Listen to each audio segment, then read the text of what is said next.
Welcome to Millenia, everybody. Welcome to the realm of Millenia. Be ye man, woman, child, spirit, creature, or even a demon, a native migrator, or even an invader into these lands. I welcome you to the realm of Millenia.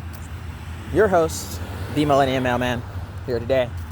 As usual, I'm walking at night because I'm gonna be honest, I was more so procrastinating all day just doing the videos because I really hate being in front of a screen and sharing on screen. So I'm not gonna cap.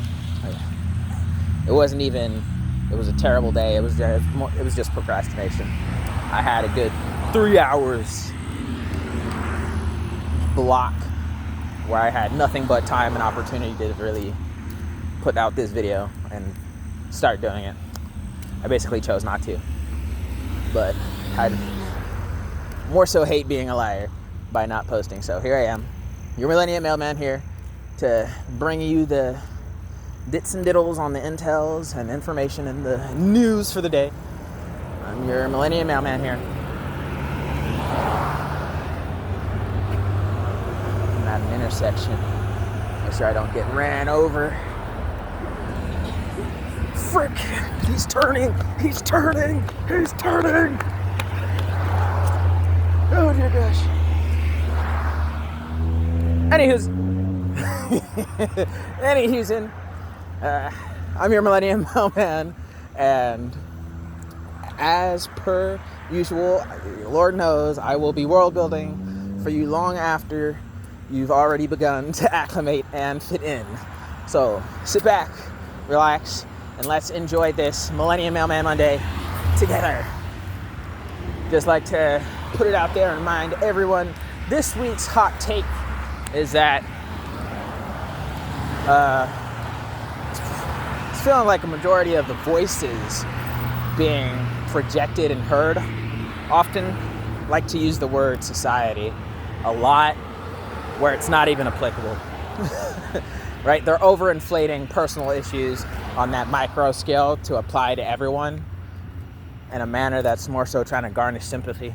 So, again, the hot take itself is that people are overinflating things into the label of societal issues when it's really just, societal problems, when it's really just a bunch of personal lived experiences and personal issues being overinflated into society problems that really aren't. So, that is the hot take for the week. I did get a couple questions being asked, so I will answer them and let today just be a mild Mailman Monday. Right? Question number 1 that I had asked is whose story that is. From week number 4, Storytime Saturday. Week number 4, Storytime Saturday. That was the Devil's Advocate. That is a character I have. So that is basically like the side character, side story I have, I had in my mind until I felt like putting it on paper because I was sure someone wanted to hear about him. But yes, Jackie Tunnel. Pretty empty. Jackie Tunnel Skelly. Jackie Tunnel Skelly. It's a bit of a wordplay, and a lot of that because he's got some inner demons to work through, like the skeletons in the closet. He needs to get over, but he's hiding away from everyone. Things about himself he doesn't want to show. So he hides in and suppressed into becoming a whole second personality. A second personality you could call like the Jekyll and Hyde, the Bruce Banner and Hulk situation between him and his inner demon that just takes over. Right? That whole Jekyll and Hyde-esque scenario here, because he's entirely becoming someone new. So, yes, that Storytime Saturday, week number 4, that was Jackie Tunnel Skelly. That was the story time of what it is and what it's like being Jackie Tunnel Skelly. It wasn't a personal story or anything. It's just a fabrication of my own creation, if you will. A fabrication of my own creation. So, don't gotta worry about my mental health. Don't do it. I might be severely disappointed to do so. That's just a character design I thought up a bit ago, and I guess you can say I finally got around to projecting his voice out in a manner that allows all of you to know of and about him. Jackie Tunnel Skelly. Yes. I do find it to be a lovely character myself. An extremely realistic one, if you will. Because the way I designed that character was to be a bit more raw and raunchy. Not in a actual innuendo way, but just like really raw and timbre, if you will, right? So that performance of Storytime Saturday, week number 4, that was just my expressive nature trying to best depict and display that character design. What else did I get asked about? I am on a walk, so I do apologize as my mind cramps. But yes, yes. I'm pretty sure the main one I kept getting asked about was that week number 4.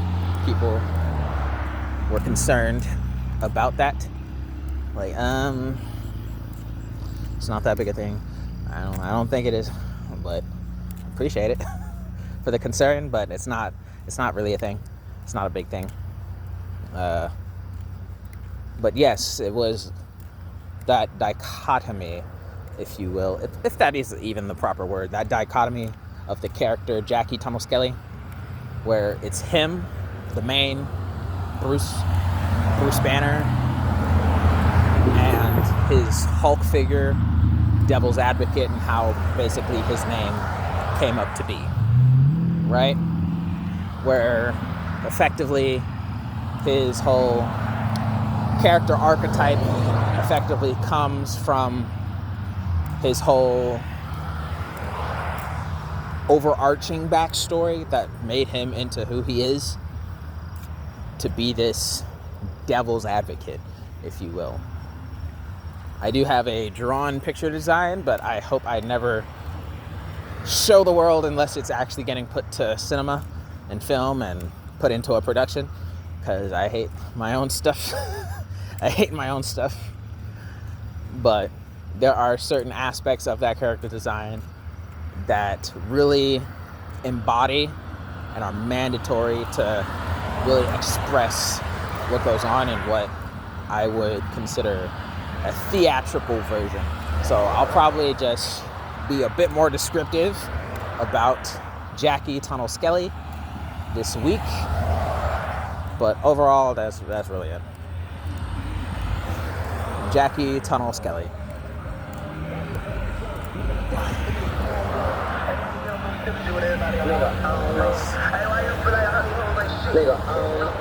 Anywho, that'll pretty much be it.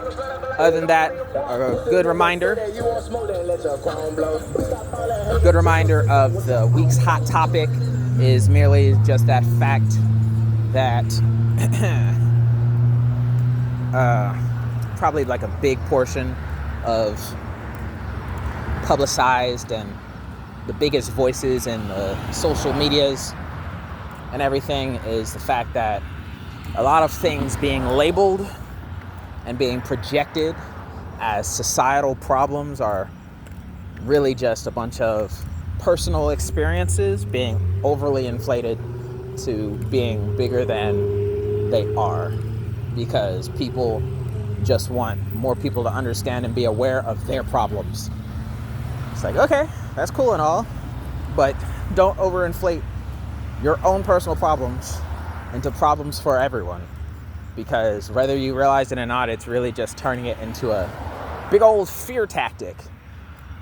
Because when you overinflate personal problems that don't actually apply to everyone, you make everyone do things about it in a manner that promotes fear, reactive fear to things that genuinely have never or would have never occurred to them.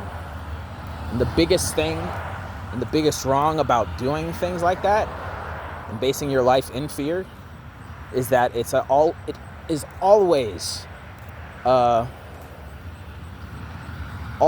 problem of self-fulfilling prophecy. It's always a self-fulfilling prophecy when you do things out of or because of fear, right?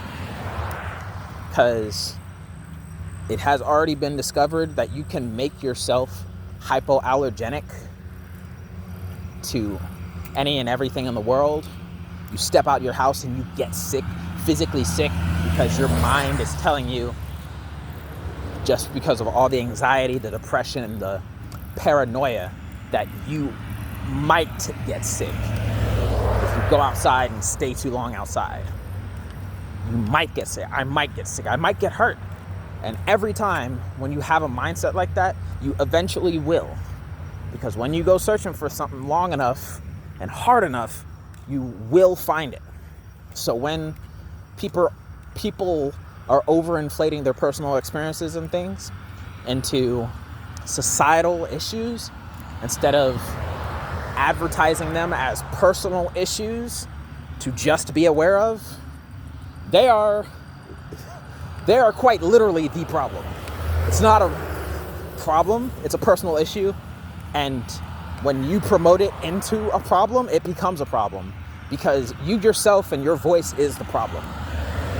Not that what you had to say was problematic, not because of your opinion and your belief was wrong, but because your way of going about it was absolutely criminal.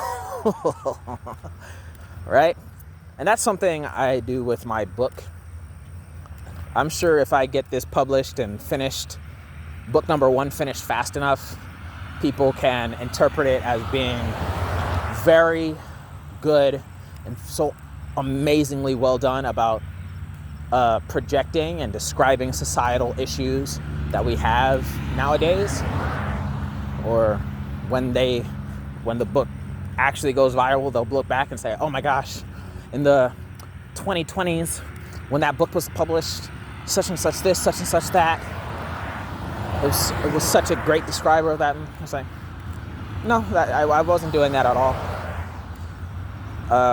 What I was actually doing and going for was trying to dig deep on personal issues when I was writing this book of Millenia and the Millenian series. My whole series is a culmination of following people, displaying people, personal problems, personal issues that warp and work on and into people.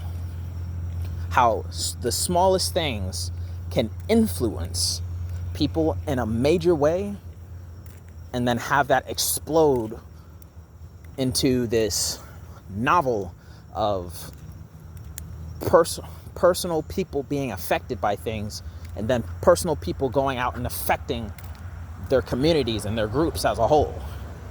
My book is centered on people and their personal issues. And it just happens that way, that when you get deep enough on that small scale, I promise you, any artist can tell you, it's some of the smallest details that can make the largest differences in a painting, in a piece of music, in a proper work of art. It's the smallest of details that make the biggest impacts on what your creation has to offer and be seen and viewed as and for. It's the smallest of details. But because of there is that disconnect in understanding, I'm well aware and fairly certain it's going to be a misconnection that can be easily popularized, that my goal and the way I did it was done with the intention of this macroscopic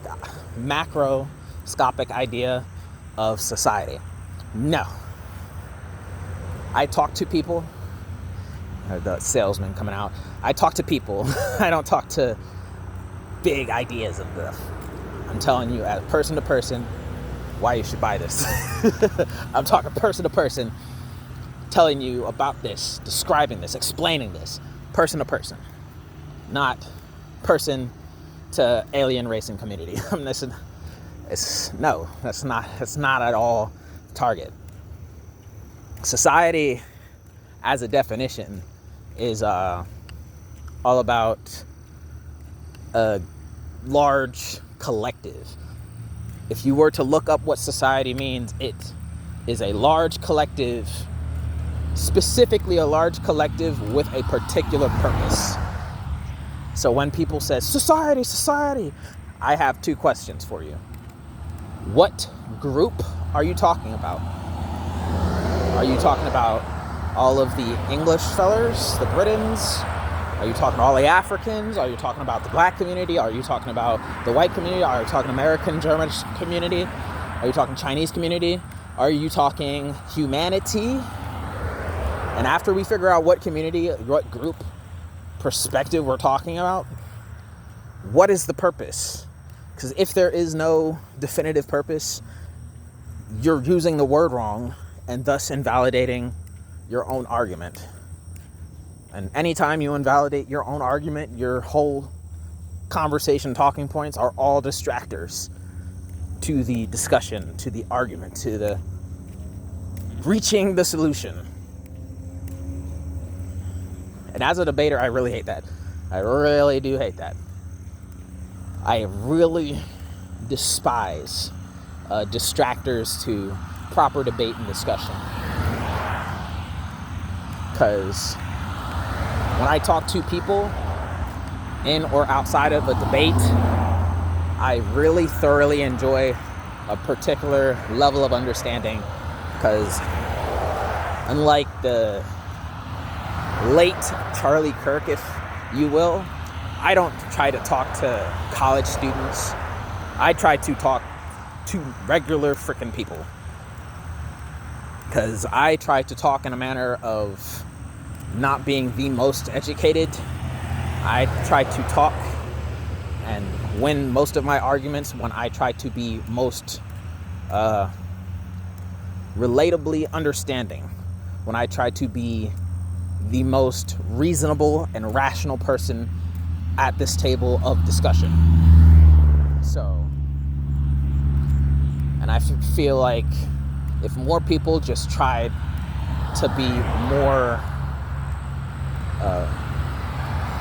rational, not even rational, because I've debated some of the most irrational things in the most irrational of ways. I feel like the word is evading me right now. I feel like if more people, when they felt so powerfully about something, stop trying to use all the buzzwords as possible and just say what the heck you mean. And when you realize, oh my God, that doesn't actually make any sense, take a second to think about it and rework your discussion. Because if you can't use smaller words to express yourself to people who may not even know what the meaning of the big old words you're using, if you can't use smaller words, I'm sorry, that means you don't know what you're talking about. And if I can get you down to that point where you can't express and explain yourself in layman's terms, because I love to walk into an argument, like say it to me like I'm an idiot. Okay, so you're saying this is the easiest way that you can break down this conversation right now. Okay, I'm going to ask you what these words means, and when you can't explain what those words mean, specifically, your whole argument is trashed. It's entirely trashed. And that's how I win the argument. Because once I invalidate the worth of everything you say, your scoreboard says 0, and as long as I get one win, as long as I say one thing that makes sense, I automatically win. Default, mercy rule. They suck. Come again, try again, game over. So, yeah. Hey, that is just me, your Millennium Mailman here. So, hope you enjoyed. If you liked what I had to say or agreed with any of it, go ahead, put something down in the comment section down below. If you have a question, comment, concern, or anything beyond, go ahead, click the share button, and go ahead, subscribe if you want to reassure me that more people are actually interested in the book I'm writing. And go ahead and press the bell button if for some odd reason you just never want to miss a single one of the videos I will be posting, because I will be posting a video every single day until I get my book properly published. Words. Anywho, have a good one. Peace.